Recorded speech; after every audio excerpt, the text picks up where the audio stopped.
This is Karen with newclevelandradio.net, and it is time for Avoid the Maze. And if you've listened to our podcast, you'll know that Avoid the Maze is about the journey of life, and all of us are on a journey. We may have set out to go in one direction, but oftentimes we take a lot of detours. And today, my guest is Brian Swift, and I will have his website attached to this so that you all can follow him a little bit more closely.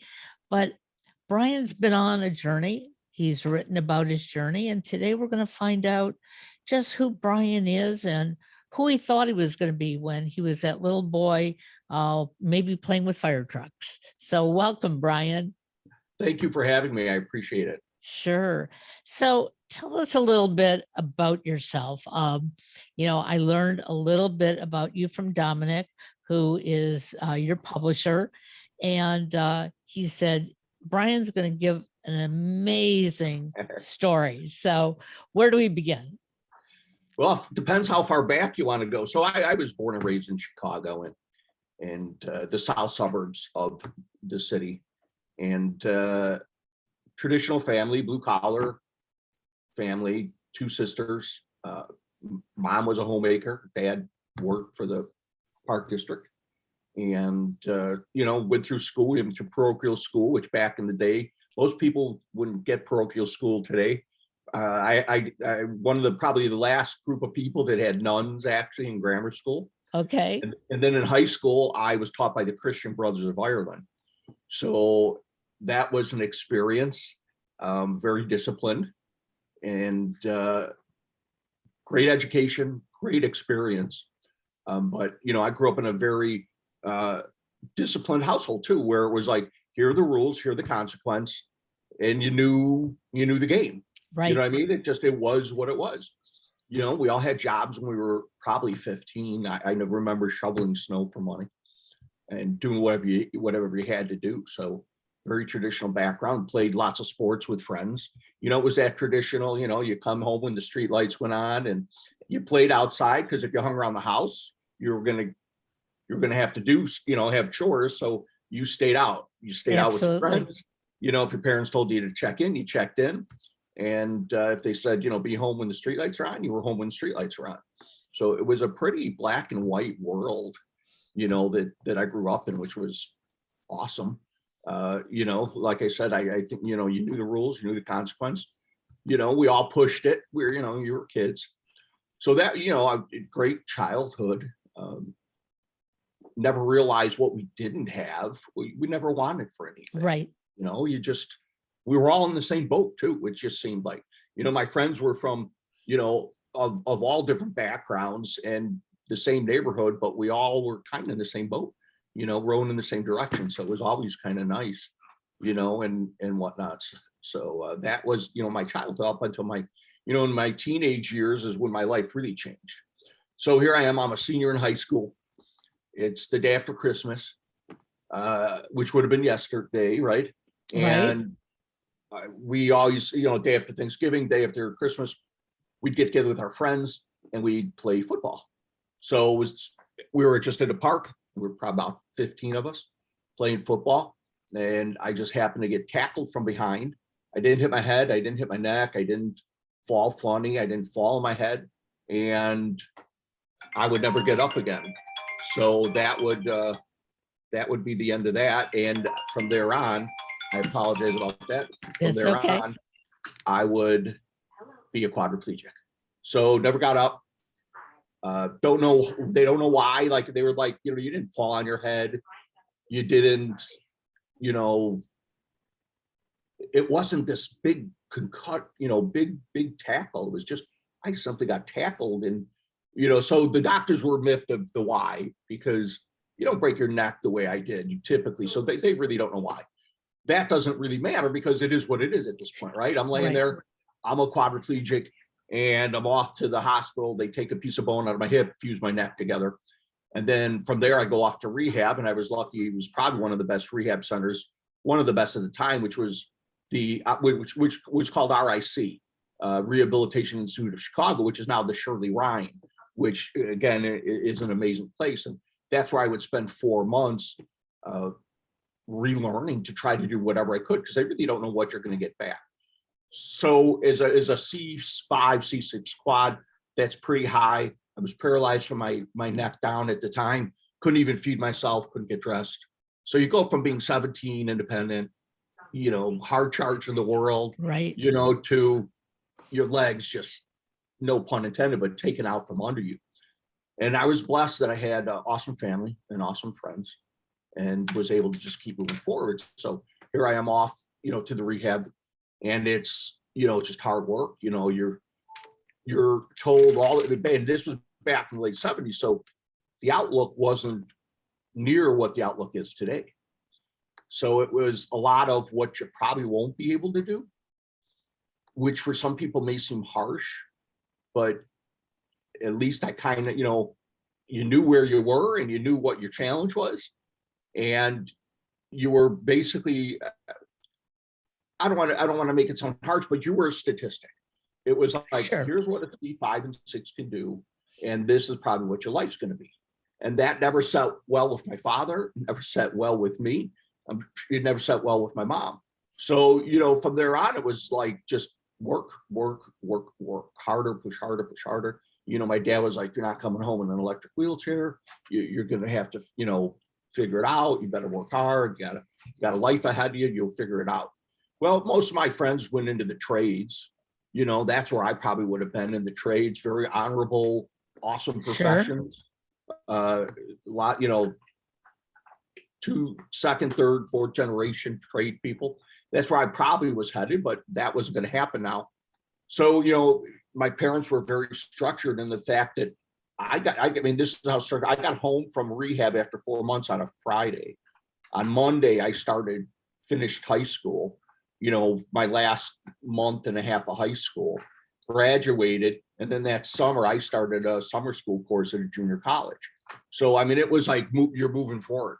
In the meantime, my garage was set up like a gym. It was get out there, lift weights, punch a bag, whatever I could do, to build yourself up. Sure. And the big thing was pushing myself in a wheelchair. So, I'd be, by the time I left the rehab, I could push pretty far, but when you're pushing inside, it's very different than outside. So it's like swimming in a pool versus swimming in a lake. It's, it's all water, but it's extremely different. So it just started with, pushing out of the corner, then pushing around the block, and going 2 blocks and 3 blocks, 4 blocks. So that really helped pushing the wheelchair. And then just, kind of moving on with life. I was lucky. My friends would take me everywhere they'd go. There was never any stopping that from, happening. And after that, I started junior college, and 2 years later, I finished junior college, learned how to drive again, and got out into the dating world. After 2 years of college, I went to St. Xavier University. And after 2 years there, I graduated from St. Xavier University. And while I was there, this little nun who ran the criminal justice department asked me what I was going to do when I got out. I really wasn't sure. She goes, "You're going to law school." And I kind of laughed. I'm like, I'm not law school material. I'm not smart. I'll work hard, but I never saw myself as smart. So she's like, "No, in the meantime, you come and see me, Thursday after this class." So I did, and she's telling me all about law school and how do you prep. And before I know it, I'm prepping for law school, and wow. whatnot. So yeah, it was weird just because I never saw myself as a student, like that kind of student. And I didn't know what I wanted to do afterwards. I knew I had to move forward, whatever that meant.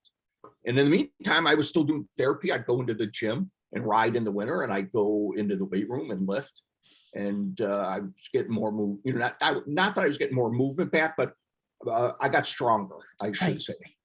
So after graduation, here I am. I take the LSAT, law school entrance exam, and then I get into a couple law schools. And before I know it, I'm over my neck deep with kids that are crazy smart. These kids are second, third generation of crazy smart.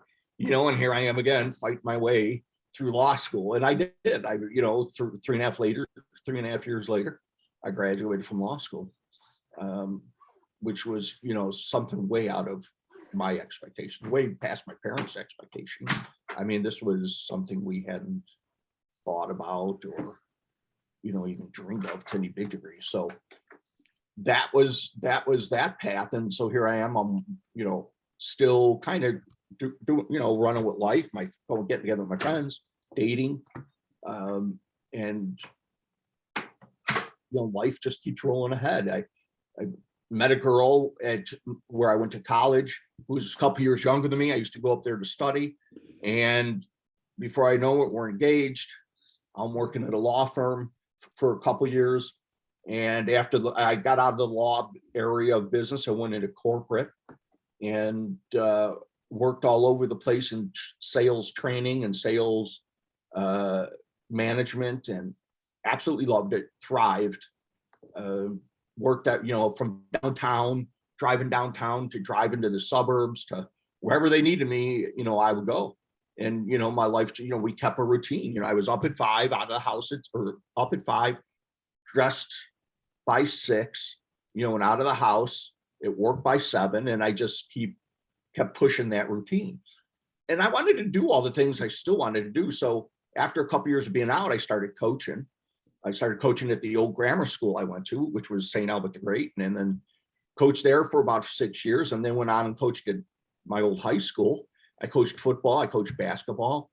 I was in corporate training, and life just was busy. So what you're telling me, Brian, is that if you have the desire to move forward, anyone can move forward. 100%. And there's no excuses. I don't care what your injury is. I don't care what color you are. I don't care what your background is. I don't care how tall you are. I don't care. If you want it bad enough, you can get it. It's not easy. It's not fun. It was a lot of blood, sweat, and tears. But let's face it, it comes down to how bad you want it. Because I should not be like, I've broken every statistic as a quadriplegic. Like, only 8% of quads finished college back in the day, back in the time. Only so many, it was tiny percentage of how many went to school, how many got married. I'm celebrating 32 years of marriage. Fantastic.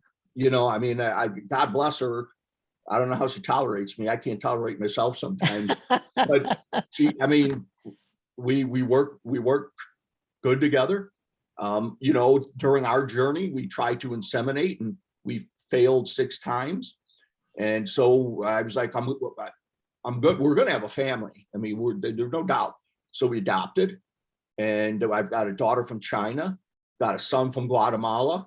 How wonderful. I've got another son from the east side of the city. So I got 3 amazing kids, not adopted kids. They were gifts from God, born in our hearts. There ain't no doubt about it. It's scary when you look at this nature versus nurture part.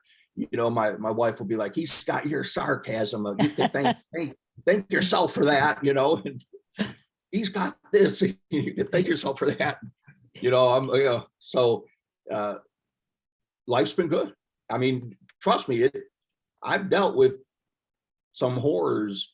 I have had an abscess that put me down prone for 3 months on my stomach.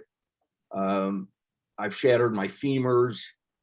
Do nothing, just fell out of my chair, and I've fallen out of my chair 100 times. So it was just weird. I fell out of my chair. My legs got caught under me somehow. Oh, wow. I went forward. I shattered both femurs. This doctor's like, you either get this from a motorcycle accident or you jumped off a 7-story building. I'm like, I fell out of my wheelchair. Oh. He's like, oh my God. They didn't know what to do. They brought in the best ortho guys. The ortho guys are standing, and when you're looking at somebody, you could tell they don't know, or they're not sure. They're whispering. They're at the end. They're doing the head thing. And I'm like, okay, you guys have no idea how to work with this, do you? And they're like, the 3 top ortho guys are like, no, we can't put you in a cast because you'll get bed sores. So their concern was more we don't want to cause any future problems. They're like, over time, your bones have gotten thin, so we can't put pins in them. So we're trying to figure out what to do, so I'm laying there and I'm like, well, this is what we're going to do. They all turn because they're like, well, maybe he does, we Maybe don't, he we're not knows. sure. Yeah. So I, might as well listen to this guy. And I'm like, we're going to put it in a soft cast and I'm going to have to lay there and I will have to turn so I don't get any bed sores. And we're going to have to open it up, the cast up. It's going to have to open so that I could take the pressure off so I don't get any pressure sores. They look at each other, little light whispers, and they're like, that could work. And I'm like, well, I know you said it's fractured, but like, is it straight? Like, I could see my leg, but how bad is it? And they're like, Sure. Actually, they're like, it's not bad. They said, it looks kind of like stained glass. Like you got all these cracks. Wow. But it's like, it's fairly straight. They go, for us to try to straight, like they said, it's a little tilted. I said, I don't know if I'm ever going to walk again. So I'm not worried about that right now. I said, I'm more worried about, just making sure I get through this without problems. And there can be a lot of problems, from blood clots to bed sores, to pressure sores, to other things. So they're like, all right, here's our game plan. So for, 4 months of laying down with this cast that opens up and a lot of pain. And even though I have no feeling, my body deals with pain differently. It's called autonomic reflexia. So what happens is the body goes into shock, even though I can't feel my leg, and you start to sweat, your blood pressure goes up and whatnot. So, and here's the other problem, because of the spinal cord being broken, pain medication doesn't work on me. Wow. So, they're like, okay, we'll try the Norco patch, slap it on. I'm like, hour later, I'm like, no, try this. No, try that. No. So it was just like, as my dad would say, suck it up, buttercup. Just get through it time, and I did. And, for I'm back into the chair then and whatnot. So, there's been a lot of things, 3 days before we left for our little getaway, I passed a kidney stone. So I could pass a kidney, I got those from my grandmother. God bless her soul. She's part of my strong faith. But I passed a kidney stone, which again, on my body, just it started, all of a sudden I do get like weird sensations, and then you sweat, and then I'm like, oh, I know there's something, and there's not much you can do, and I've had stones blasted, but life goes on, I work through them, you deal with them. I'm that guy, like, I don't like laying down when I'm in pain. So I'd rather get up and do work. I'd rather go to work in pain than sit at home in pain. I totally get here it. I am, 32 years later, 32 years married later, 3 kids. I got out of corporate about 10 years ago. I started a nonprofit. A couple things I always wanted to do was write a book, just one book. I would have been happy with one. And this was before my, even before the accident. So I didn't know what the book was going to be. And so I started a nonprofit it's a 501c3 nonprofit called SOAR, Swift Outdoor Accessible Recreation. We were going on our 7th year. Wow. So real pleased with that. We help people with disabilities get back outdoors. So if you used to ski, we'll get you back out skiing. If you want to just go camping, we'll get you camping. If you want to go fishing, we'll get you an accessible fishing pole, fishing rod, figure it out, get you out fishing. You want to go hunting, we'll get you hunting. You want to just ride trails with a hand cycle, we'll get you hand cycle. So that's our nonprofit, SOAR. And I wanted to write a book, and now I'm in the process of writing my 5th book. And my first one was called Getting Up is the Key to Life. And it's just about, it is about my journey, but I try to put in some information that'll help people. Like, yeah, you're going to hit walls. It's not if, it's when you're going to fall, right? We all fall, and we all fall in different ways, so it's, there is a way to get up, and it doesn't mean you got to get up the same way. It just means get up and move forward. because it is a journey, right? Oh, absolutely is. And what I'm finding very refreshing in your story is that, it's all about what's deep inside of us. And, I'm sure, like you said, you had a lot of dark days as well. Oh, Not every sure. day was a good day. Oh, I'm sure the day that you were playing basketball, football with your friends and you got tackled and realized you couldn't get up, it was like, wait a second, I'm supposed to be here having fun and look at me. But the fact that we can dig deep, and the more we dig, the better our life can be. I know for many years, and I didn't have it nearly as tough as you did, but there were days I woke up thinking, why is my life so rough? Okay. Why am I in a broken relationship? Why am I having pain? Why?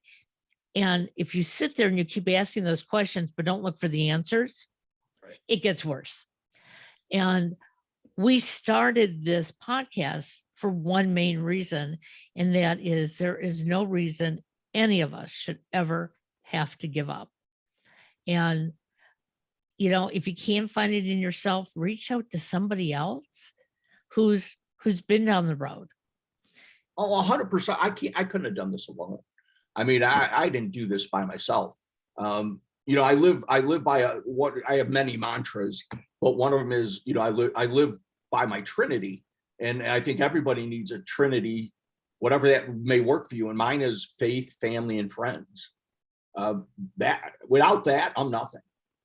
I mean, I'm nothing without my faith, my family, and my friends. Sure. And they're a part of my journey, and I'm a part of their journey. And just because I'm in a wheelchair doesn't mean I can't be part of their journey. Exactly. I'm part of their journey. And the old saying, it takes a village to raise a child. It takes a village to raise all of us. I mean, not just a child. And let's be honest. I don't want to go through this journey alone. I want to go through this journey pulling other people up and being pulled up by people better than me. And there's a lot of them out there, and me pulling somebody along with me and me helping other people up. Like I tell my kids, you never want to be the smartest guy in the room. You don't want to be that guy, because that you stop, and either you're either moving forward or you're dying. Now you're doing one or the other. You're living or you're dying. There's no in between. Because the minute you stop moving forward, the minute it starts sliding backwards. And that doesn't mean you always have to be doing something or you always have to be on this mad rush. No, you need time to recharge, right? I mean, it's like a flashlight. When a flashlight goes out, do you throw it out? Well, some people I hope not. No, you put new batteries in. Right. We all need that, right? Our light gets dim sometimes. Doesn't mean it's over. It just means you might need that checkup from the neck up, as the great Zig Ziglar would say, or there's something you need. And I agree with you 100%. Go find help. That's why they have mentors. That's why they have coaches. That's why, I'm blessed with family and friends, and, figure it out. There's, my recipe might not be your recipe, but it looks like you found out your recipe. Exactly. Might be more to add to it later. Maybe another layer of icing, maybe something else, but you found it out. That's really, like you said, there's no reason anybody should quit.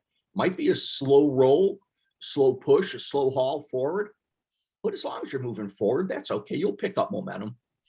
And something else that you've referenced to, which I think is phenomenal, that you found love, 30 plus years of that love.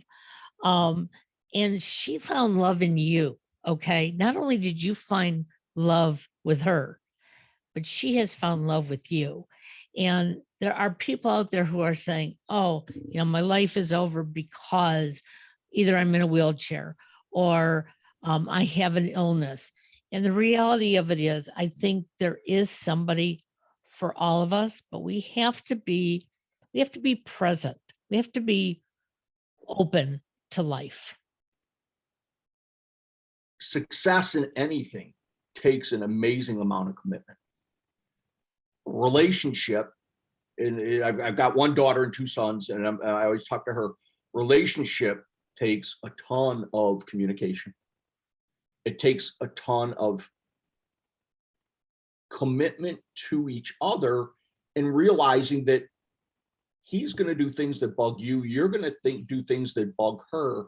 And every person in the world does those things. The grass isn't greener. The grass is greener where you water it. So you better water your relationship with love, with patience, with gratitude, and spend a lot of time thinking about what they want. Because I tell my kids, I tell people I coach, the way you get what you want out of life is helping other people get what they want out of life.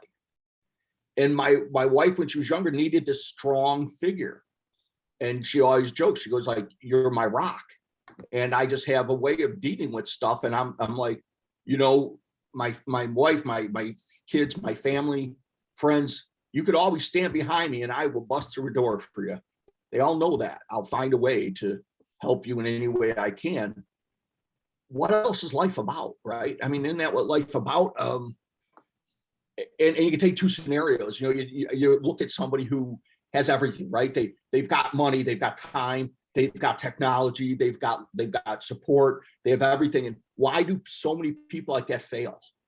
You know, you look at what they could accomplish or, you know, whatnot, and they fail. And then you take somebody who doesn't have the money, doesn't have the love, maybe the opposite. They've had all the opposite. They don't have, you know, technology, they don't have love, they don't have, you know, you name it, they don't have, and they find a way to succeed. And I'm that why guy. Why is that? You know, why does that person push through and figure it out?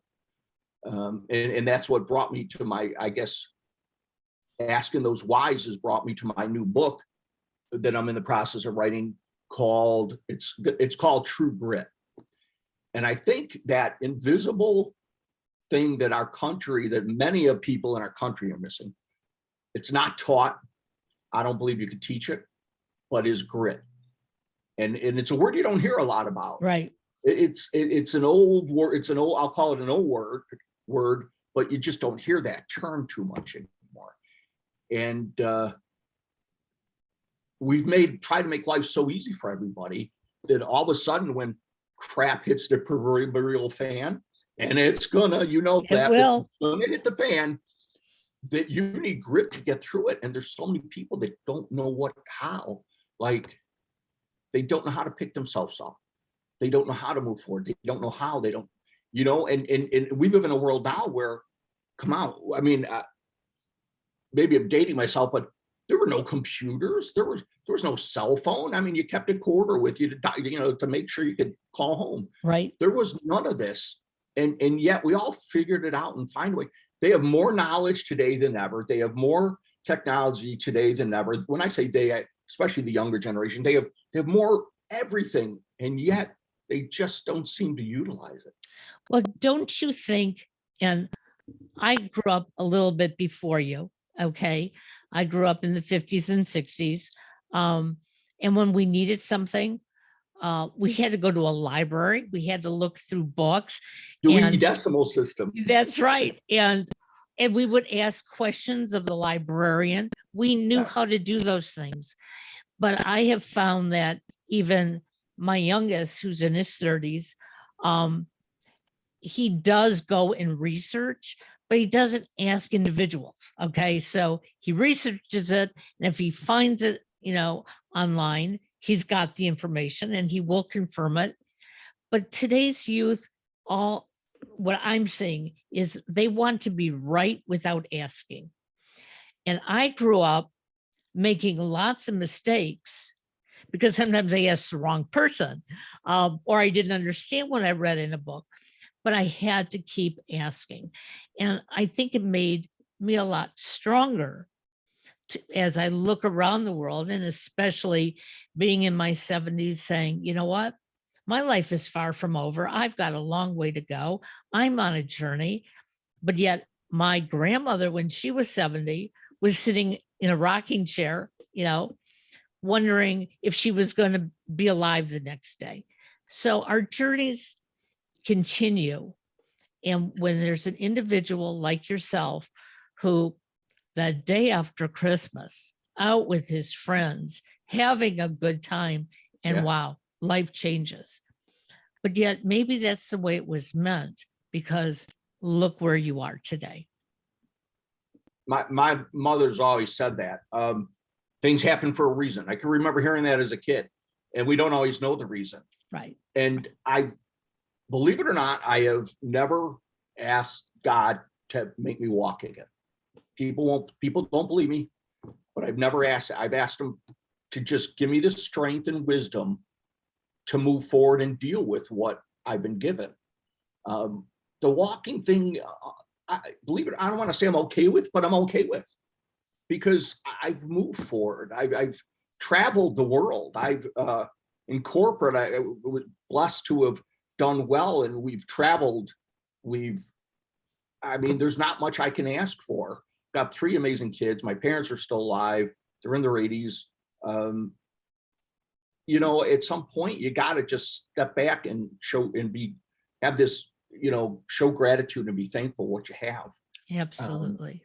Whether it's what you thought you'd have or not. I never thought I'd be in a wheelchair. I never thought I'd have to, need help getting up steps. I never thought I need help getting dressed. I never thought I need help showering. I can keep going. But and those are all truths, and you don't have to like them, but don't let them stop you either, right? I mean, some people let them stop them, and I hate to say it in the disability community, and I do a lot of mentoring, that self-limiting belief that so many of them have is so horrible. I mean, it used to get me almost, I used to get sad. Then I'm at a point where I get sick to my stomach, talking to people. And it's like, my gosh, you there's so much out there. There's so much amazing stuff. Well, not everything's accessible. You're right. And if you were on your feet, guess what? Not everything would be accessible, because you'd find a reason to find out why it wasn't. Right. And you don't need everything to be accessible to live a fantastic life. You just need to start living. Stop stop looking for all the answers. Assume you're not going to walk. And I've said this, and I know it's not a favorite in the disability world, but living is not about walking. I said, I got the cure to paralysis. The cure to paralysis is thriving and living. It's not walking. If you walk, God bless. But if you wait for that, I'm telling you, you're going to survive. And that's a horrible way to go through life. And Absolutely. That's whether you're 20, 40, 70, you can thrive. You're thriving. I mean, you look at yourself, like you said, you looked at your grandparents. I mean, compared to what you're doing, you're thriving. But you made that choice. Exactly. And it's interesting when we look at disabilities, some are very obvious. You're in a wheelchair. So somebody knows that there's a reason that you're there. They may not know the reason, but they know there's a reason. And about 12 years ago, I had a tumor in my left ear, and I lost my hearing. And accidentally, the doctor started operating on the wrong ear. So I ended up losing hearing in both ears. And I wear hearing aids. But in the beginning, I saw it as a tragic disability. I didn't tell anybody. I made sure my hair covered my ears. I made sure that they didn't whistle. Half the time, I still didn't hear what people were saying because I wasn't using them right. And I woke up one morning and I thought, this is crazy. I'm missing out on life. People are missing out on me because I'm not communicating. That was really, I don't know where that one came from. And I decided I'm going to wear them properly. I'm going to admit to people that I'm wearing them, because all they are is an aid. They don't give me my full hearing. And it was unbelievable how my life started to change. Yeah, there were people who walked away because they thought, oh, this is terrible. And there are other people who just embraced me. And the first podcast I did about disabilities was with a gentleman who also very similar to you, had an accident, ended up being a quadriplegic. And as he was going through the beginning of his journey, he was at a mall and two little kids walked over to him and were staring at him. And the mother got very upset. The parents' nightmare. I've dealt with it and I love it. You know, how come you're in a wheelchair? Mom and dad are over there going, oh, how do I get out of this one? I'm like, well, I hurt my legs. You know, I'm like, but out of the mouth of babes, right? I mean, and it's natural to them. They just wonder why. Okay. Well, when he told that story, very similar to that, he said, I encourage children. I encourage anybody to come up and ask me.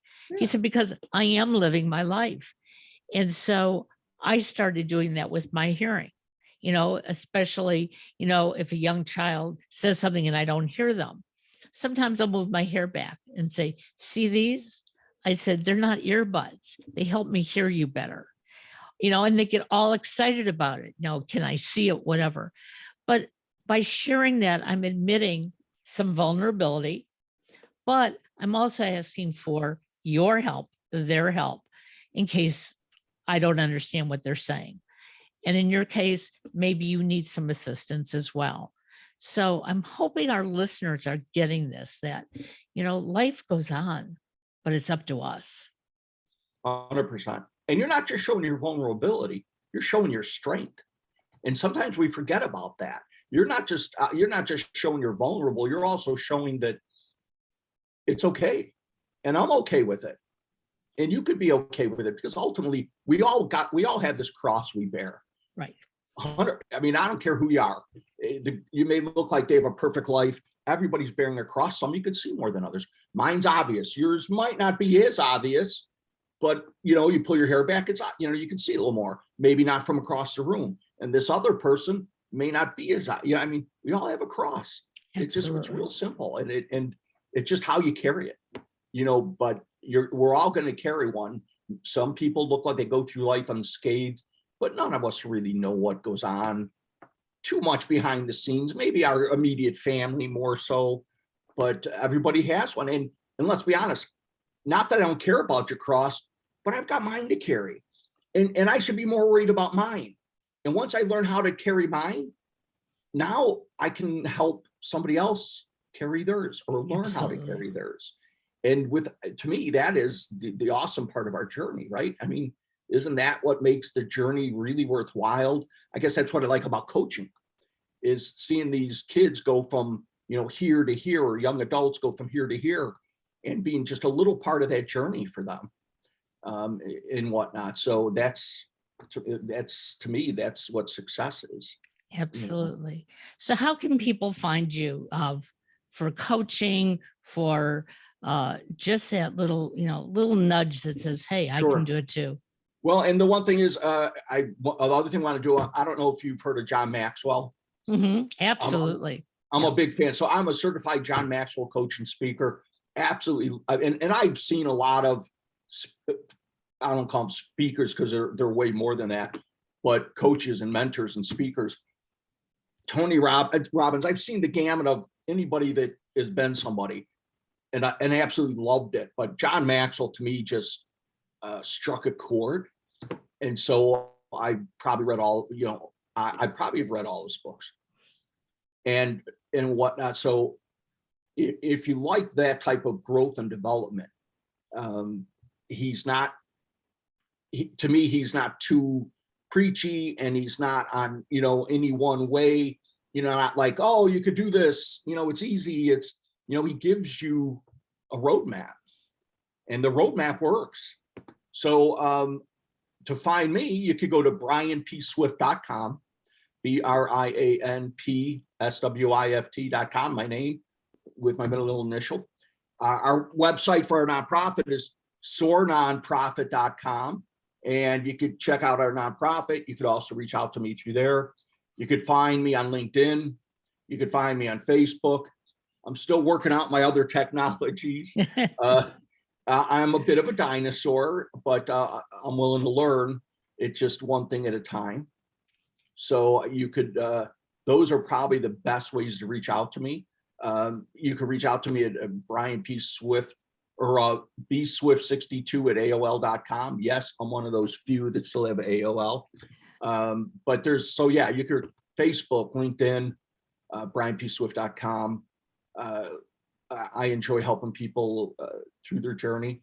I enjoy getting people, out of their own way. I speak at a lot of schools, and one thing I used to do is bring a mirror, and I'd say, I know who your worst, I could tell you, everybody in this auditorium, who your worst enemy is. I could tell you all right now. Do you believe that? No, there's no way. I said, give me 4 kids, give me 4 kids and 2 teachers.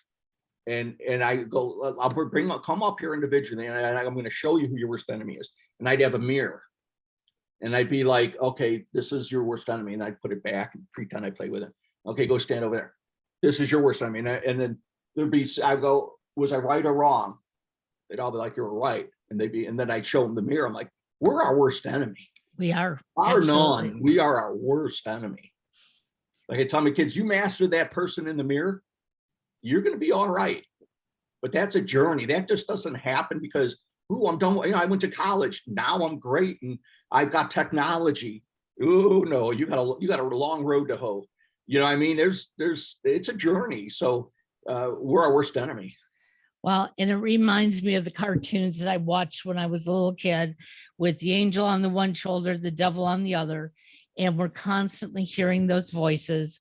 And it's up to us to, discern what the right voice is. And that's a great word. I love that word, because it's right. You're right, because, and as there's an old native, I'll call it a parable, that's the same way, right? It's 2 wolves. One's a good wolf, one's a bad wolf. And they say, which, the young kid asks, which one wins? It's the one you feed, right? Whichever one you feed the most is going to be the one that wins. Absolutely. And that's why, and I've done some, I've got a chapter in one of my books that is about neuro-linguistics training, and it's basically reprogramming the mind, because we have about 80,000 per day, about 80,000 thoughts per day. And out of that, it's 50,000 thoughts per day. Out of that, 80% of them are negative. And out of those negative thoughts, we tend to repeat the negative ones more than the positive ones. So if you think about the way we program ourselves, on top of the news, on top of horrible this, on top of bad, all these negative things coming in. No, you really got to work hard at getting away from that and believing in yourself and believing in your why. Why are you doing this? You've got to have a strong why, for why do you want that? Why are you doing this? Create a vision board, write goals. I'm a traditional guy. Start with writing your goals. I've moved on to a vision board. Love the idea of a vision board. Get it in front of you. Put it in 2 places. Put it in 5 places if it helps. But you need those things. Absolutely. Well, we'll have to have you on once your book is completed. Book number 5, I should say. I'm looking forward to it. Wish your family a very happy holiday season from all of us. I just think that you are one amazing gentleman. Thank you. And I look forward to seeing what your next step is. Thank you for this opportunity. I know I get long-winded, but I appreciate it. I appreciate it. And you have an awesome holiday. Stay safe. Definitely have fun between Christmas and New Year's. And I love being a part of your show, and I am available anytime you want about any subject. So keep me in mind. I absolutely will. Have a great day, Brian. Take care now. Take care. Thank you again. God bless. Bye-bye. Thank you. Bye-bye.